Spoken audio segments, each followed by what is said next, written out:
गोरों की इंग्लिश की समझ ना आने की एक वजह तो मैंने आपको बताई है कि उनकी प्रोनाउंसिएशन हमारी प्रोनाउंसिएशन से मुख्तलिफ होती है, यानी हमारी प्रोनाउंसिएशन ख़राब होती है, गलत होती है।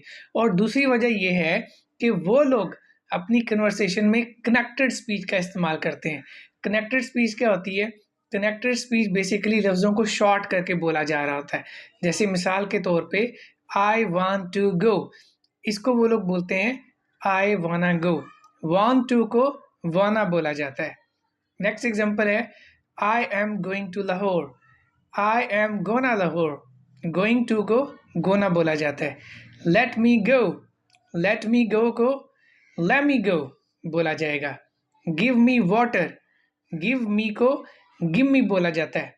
What do you do, what ya do, what do you do, what ya do.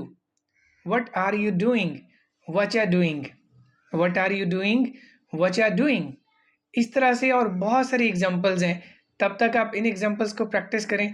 Next video में मैं आपको और एग्जांपल्स सिखाऊंगा।